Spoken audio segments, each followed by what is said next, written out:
Amigos, ¿qué tal? ¿Cómo están? Nuevamente con ustedes del Círculo Taurino de Guadalajara en su programa 6 Toro 6 Televisión por Internet. Vamos a seguir trabajando y comentando lo que estuvimos manejando en el programa pasado sobre el dolor del toro. ¿Sí? En esta ocasión, si no mal recuerdo, nos quedamos cuando el toro, se comentó cuando el toro pide la muerte dentro de la plaza, ¿no? Si podemos seguir comentando algo de eso. ¿Sí? Bueno, ese es un término que se habla mucho en el argot taurino, ¿no? Es cuando el toro pide la muerte, pero es una serie de cambios que va teniendo el toro conforme han pasado los otros 2/3. El toro llega a un estado en el cual pues ya no tiene la misma potencia, la misma fuerza con la que había salido, y obviamente se acondiciona a que el toro tenga la fuerza suficiente para poder desempeñar una buena faena. Sin embargo, existen algunos otros aspectos en los cuales el toro empieza a reconocer ciertos momentos a los cuales ha estado sometido, y empieza el toro a reconocer un patrón de pases en los cuales tal vez se vaya haciendo un poquito más peligroso cuando la técnica del torero no es muy acentuada y puede poner en peligro al toro. Sin embargo, también el toro llega a un momento en que la fortaleza de su físico ha menguado allá a un gran nivel en el cual pues ya tampoco se presta para la faena. Son los momentos cuando se dice que el toro ha llegado a su límite, cuando el toro está pidiendo la muerte. Pero bueno, de aquí depende la habilidad del torero para reconocer todos esos cambios y poder determinar cuando el toro todavía tiene el fuelle necesario, la capacidad respiratoria, la potencia para seguirlo toreando, o en un momento entonces ya determinar la oportunidad de entrar a matar, ¿no? Entonces son varios factores los que se toman en cuenta ahí, pero yo creo que una de las partes más importantes es reconocer la actitud, la capacidad del toro, la forma de embestir para ir definiendo ese momento. Bien, ¿algún comentario, Mariano? No, pues muy bien, nomás redondear un poquito a lo que decía el doctor. Yo creo que exactamente son esos dos factores los más importantes. Por un lado, la capacidad física del toro, el comportamiento que está teniendo el toro en ese momento, y por supuesto la capacidad del matador para ver en un momento dado perdón, cuándo es el momento oportuno para ya terminar la faena y entonces sí ya tirarse a matar. O sea, cuando el toro en un momento dado dentro de la faena, o cuando el matador se perfila para matar y empieza a rascar la arena del toro, es cuando se dice que se le pasó la faena, ¿no? ¿Por qué? Porque el toro, como comentabas tú, ya está en otro momento de la faena, ¿no? O sea, yo preguntaría, y a lo mejor ustedes me lo pueden aclarar, el rascar en la arena, para mí en lo particular, no se me hace un signo en ese sentido que estamos hablando, porque los toros muchas veces desde el inicio, desde que salen al ruedo, empiezan a rascar. Entonces a lo mejor, digo, si ustedes podrían aclarar un poquito. Hay muchas eso. formas de interpretar ese rascado que hace en el piso, porque muchas veces el toro se ve forzado ante el reto que le pone el matador a embestir. Claro. Cuando no tiene ya esa capacidad, es una forma como de avisar que va a embestir, ¿sí? Sin embargo, en algunas otras situaciones, aún en condiciones de campo, cuando el toro está delimitado a una área y ante la presencia de podríamos decirle, algún agresor, empieza a tener actitudes en donde empieza a levantar la cabeza, así, a armarse, mostrar su enarboladura, su cornamenta, y entonces empieza a ser como una actitud de reto a que se acerque, porque sabe que la respuesta del toro va a ir a embestir. Entonces son actitudes que puede estar utilizando el toro en diferentes momentos, ¿sí?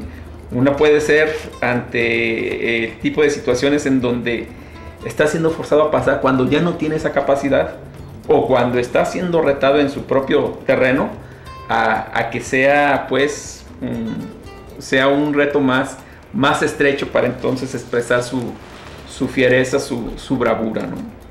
Claro, pero en un momento dado, cuando está en el ruedo, que es un medio ambiente desconocido para él, pues también en algunas ocasiones algunos toros rascan.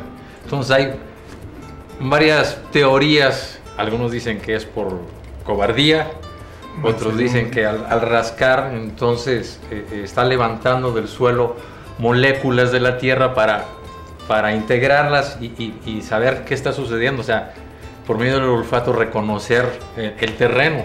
Entonces es un juego pues de suposiciones que no sabemos exactamente qué pudiera significar, ¿no? Inclusive muchas veces se comenta también que el rascar es síntoma de mansedumbre del animal, ¿no? ¿Sí? Bien, entonces el momento en que pide la muerte el toro, pues el matador tiene que estar muy consciente y tiene que ser capaz de ver ese momento para poder llegar al final de su faena, ¿sí? De lo contrario, pues se le va a dificultar terminar esa faena, ¿no? Que el toro no está en un momento dado fijo al perfilarse a matar, se mueve constantemente, etcétera, ¿no?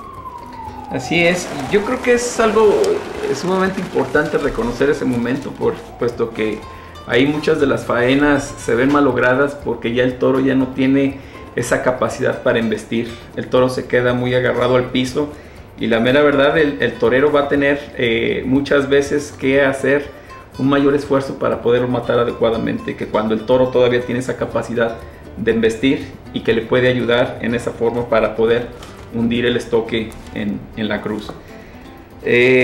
Yo creo que las formas de ver todo ese tipo de situaciones es cuando el mismo toro desde la salida va manifestando ese potencial, pero que también se va complementando y lo vemos en toros tal vez bien presentados, pero que no tienen la capacidad física para llegar hasta ese momento. Muchas veces toros con un desarrollo de corpulencia física menor tienen esa mayor capacidad para poder alcanzar ese nivel de físico para poder terminar una buena faena, o en un momento determinado, como decíamos anteriormente, el matador es el que va a tener la decisión para entrar a matar o perder la faena. Correcto. Bien. Entonces ahorita terminamos, se puede decir, el punto que dejamos pendiente la vez anterior. Ahora me gustaría ver un poquito, si pudiéramos platicar, ustedes que son veterinarios pues y que han estado en el campo bravo viendo las reses, cuál es el comportamiento del animal en el campo, ¿sí? Del toro, o sea, desde que en un momento nace el animal, ¿sí? Cuál es su comportamiento, qué es lo que se debe de hacer dentro del campo para cuidar a ese animal que en un futuro va a llegar a una plaza de toros, ¿no? Adelante. Bueno, adelante. Bueno, aquí hay una serie de factores muy interesantes, puesto que desde que nace el becerro, por así decirlo, el recental, como se le dice en el campo bravo, es cuando se empiezan a desarrollar una serie de hábitos y reconocimientos de aromas, de luces, de texturas, y que si bien la capacidad que tienen los becerros en sus primeros minutos de vida es poder separar para buscar la teta de su madre, empezar a reconocer esos olores que lo van a caracterizar, lo van a marcar, y va a ser capaz de reconocer a su madre entre una gran cantidad de vacas, y que va a poder establecer esos nexos con su madre para poder desarrollarse. Se considera muchas veces que ese reconocimiento de olores de leche de la misma madre es como una extensión que le da seguridad a los becerros para poderse desarrollar en su campo, ¿no? Los becerros van creciendo, van desarrollando ese tipo de actitudes, reconocen su hábitat, viven muy plácidamente en el campo a la vista de su madre, y pues bueno, empiezan a tener también a ciertas edades ya los primeros cambios, la competencia entre sus compañeros de camada, y su primer situación que podríamos decir un poco dolorosa para él, como lo sería para cualquier individuo, es la separación de la madre, ¿no? Que vendría a ser el destete. Okay. ¿En qué momento se da ese destete? ¿En cuánto tiempo de haber nacido? Mira, algunos ganaderos muchas veces, dependiendo de los factores y de desarrollo de los becerros, porque las condiciones ambientales afectan mucho la época de nacimiento, ¿sí?, de los becerros, que viene estrechamente relacionada con la condición del campo. Cuando las fechas de nacimiento se dan hacia las épocas del verano, cuando la cantidad de forraje es suficiente, la capacidad maternal se expresa físicamente en las madres, y esto va a proporcionarle al becerro una gran fortaleza para iniciar su proceso de crianza, que eso es muy importante en los becerros. Cuando las épocas de nacimiento de los becerros es en el periodo de la primavera y estamos hablando de los estiajes, la capacidad alimenticia que tienen las madres pues se ve siempre deprimida. La condición económica de los ganaderos les exige hacerles una inversión, y que desgraciadamente, cuando no es la adecuada, las madres van a sufrir, los becerros van a sufrir por ende, y ahí podemos empezar a ver una gran cantidad de factores que van a repercutir en el desarrollo de los becerros en las siguientes etapas. La primera etapa, que es la etapa del amamantamiento, tiene un gran valor, puesto que fundamentalmente dependen de la leche de su madre dentro de los primeros 15 a 20 días. Todos los animales recién nacidos tienen esa gran dependencia de la leche de su madre, y si la corpulencia de la madre es suficiente para proporcionarle ese alimento tan preciado que es la leche, podríamos decir que el becerro tiene una gran probabilidad de tener un buen desarrollo. De otra manera, se va a ver muy afectado en las siguientes etapas de su vida. Okay.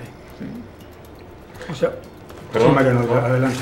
Nada más queriendo ahondar un poquito en eso, físicamente así se expresaría el desarrollo de los animalitos, y el comportamiento mismo del animal, aunque genéticamente ya lo trae en sí.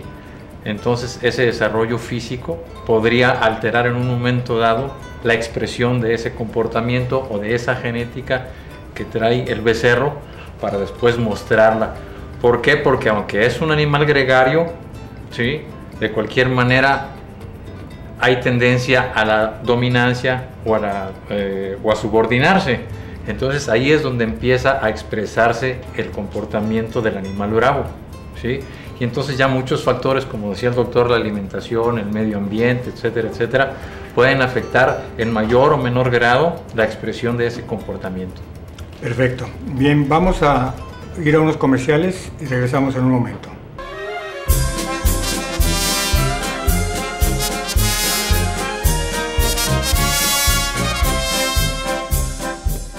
La fiesta brava en su hogar.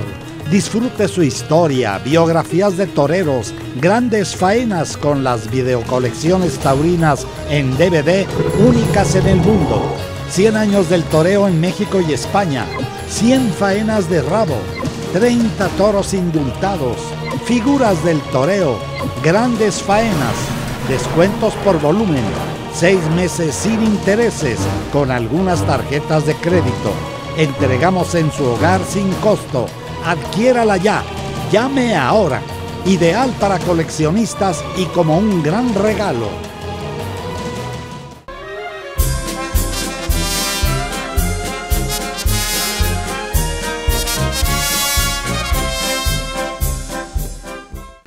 Amigos, estamos de regreso en el programa 6 Toro 6 Televisión por Internet, de parte del Círculo Taurino de Guadalajara. Estábamos comentando precisamente el comportamiento del animal en el campo, cuando era becerro todavía. Ahora, yo quisiera preguntar, ¿en qué momento ese animal se le toma para registrar, darle su número, ponerle su fierro, etcétera? Normalmente, y aunque cada ganadero tiene diferentes esquemas de manejo, pero a partir, vamos a decir, de los 7, 8 meses ya está el animal en buen estado físico, siempre y cuando, y volviendo a lo que estábamos comentando anteriormente, que esa etapa haya estado bien alimentado, tanto por la madre, como en un momento dado darle sus aportes extras si es que el campo como tal no tiene suficiente alimento, entonces estarlo alimentando un poquito para que el desarrollo, como decía el doctor, sea lo más bueno posible, ¿no? Entonces ya llegando a esos meses ya está apto físicamente para el manejo del herrado, ¿sí? Entonces no sé si quiera usted ahondar un poquito más en eso, doctor. Sí, en la ganadería de Bravo generalmente los becerros se identifican dentro de los primeros 2, máximo 3 días de nacido, dado que los caporales siempre están al pendiente de los nacimientos de los becerros y generalmente los identifican con lo que se conoce como una señal de sangre, que viene a ser un muesqueo que se dan en los pabellones auriculares, haciéndoles cortes que identifican al animal como propiedad de una ganadería, ya que todavía por su edad primeriza, pues sería muy traumático someterlos a un proceso de herraje que posteriormente serán, como tú lo dices, algunas veces a los 7 meses, 8 o en algunas ocasiones hasta el año de edad, ¿sí? Pero esa señal de sangre que se les hace en el pabellón auricular, incluso recuerdo que la ganadería de Piedras Negras marca o señala a sus becerros haciéndoles un corte del pliegue de la badana, ¿sí?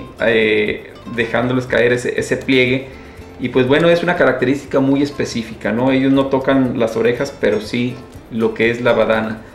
Los animales van creciendo, se van fortaleciendo, cambian su condición de lactantes a una condición de rumiante.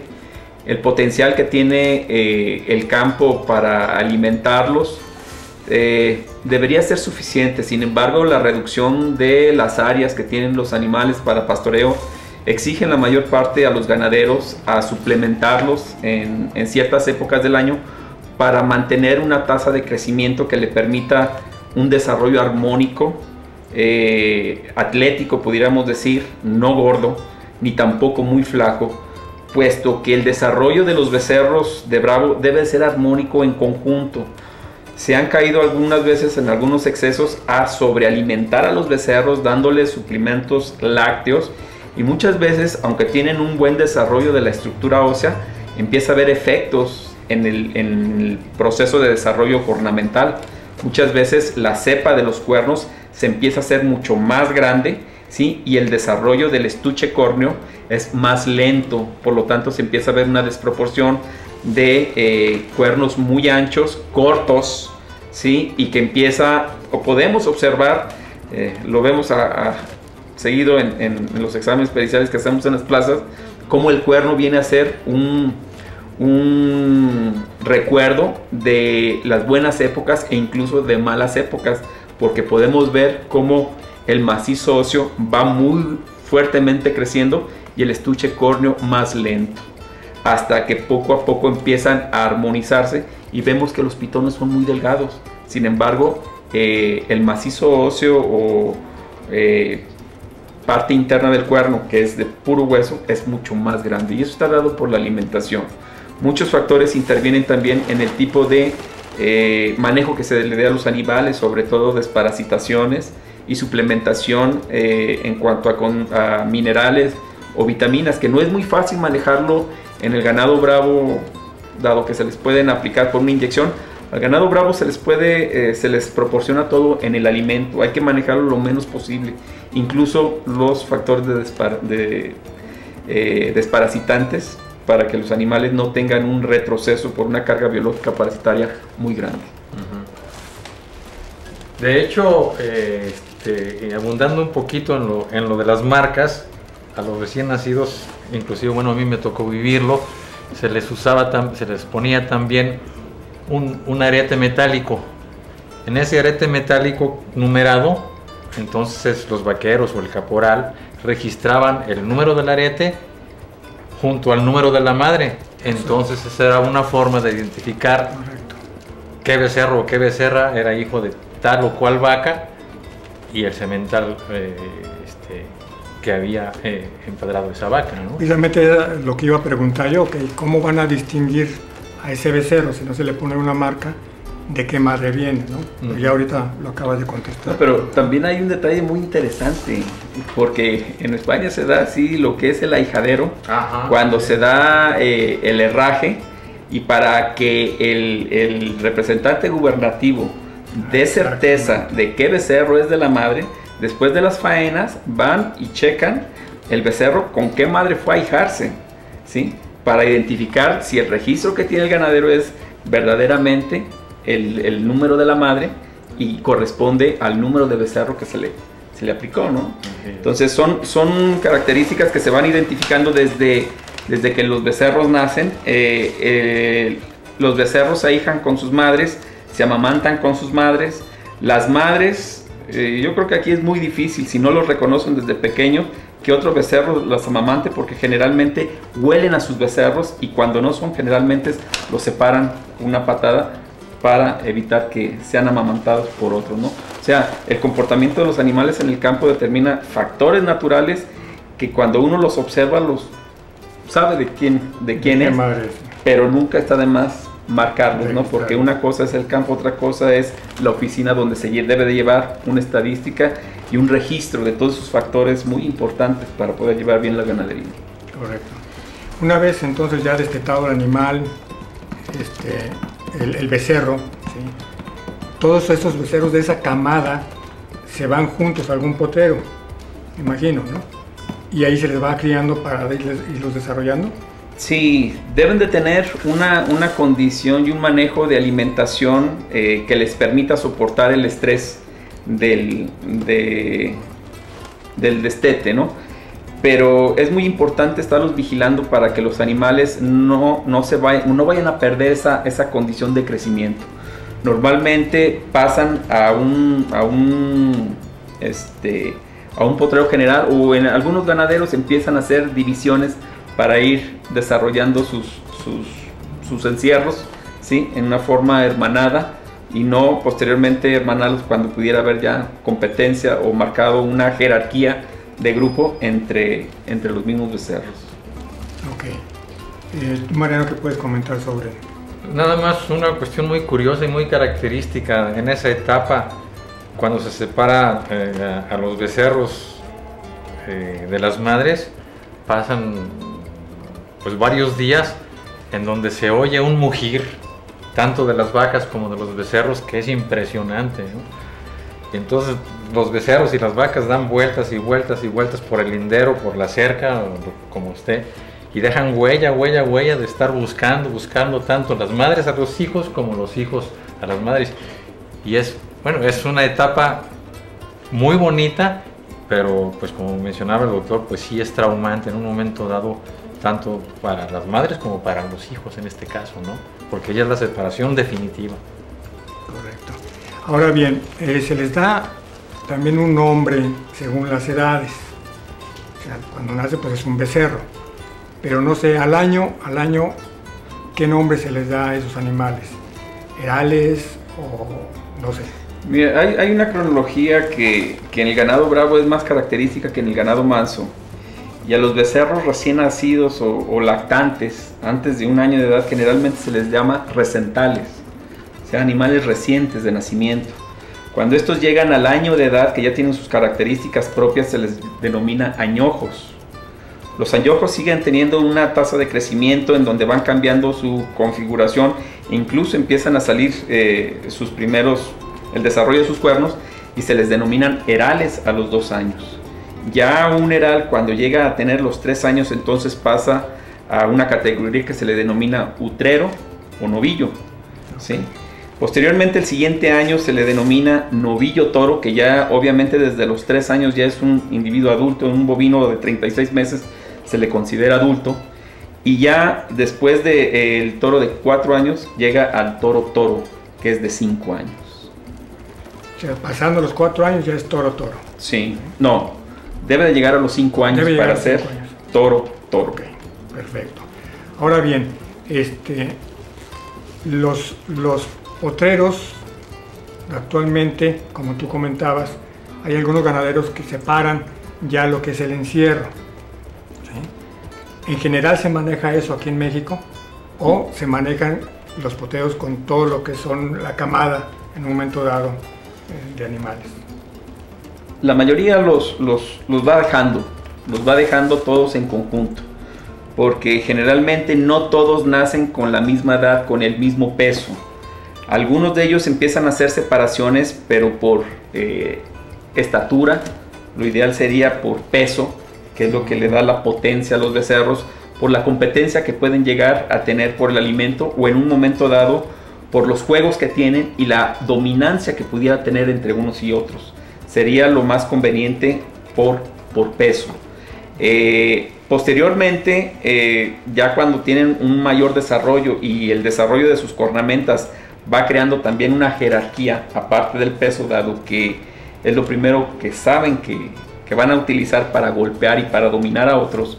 El desarrollo cornamental en los becerros es en un primer desarrollo.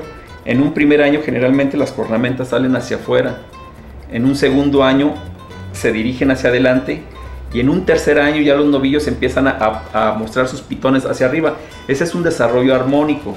Sin embargo, algunas veces en los manejos de herraje, cuando son herrados a brazo, esto es agarrarlos, tirarlos, si no se cuidan los primordios cornamentales, estos pueden sufrir ciertas lesiones y empezar a tener deformaciones, en donde podemos ver los tocados o podemos ver los viscos, o incluso podemos ver animales completamente afectados y que por su tierno desarrollo en esas edades puede verse afectado. Entonces, un ganadero puede mantenerlos todavía en las primeras etapas, pero obviamente va a tener que empezar a seleccionar por conformación, por desarrollo físico, cuáles pudieran ser sus primeros encierros para poder llevarlos ya en conjunto, ¿no? Y evitar posteriores peleas entre ellos cuando necesiten ser conjuntados.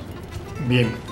¿En qué momento? Sí, Mariano. Perdón, nomás quería hacer otro apunte en relación a eso, ya cuando haces la separación de los encierros, que muchas veces el ganadero, independientemente del desarrollo físico que tienen, lo que pasa es que empiezan a escoger sus corridas de acuerdo a la genética que tienen y a las diferentes plazas donde van a ser lidiados los toros, ¿sí?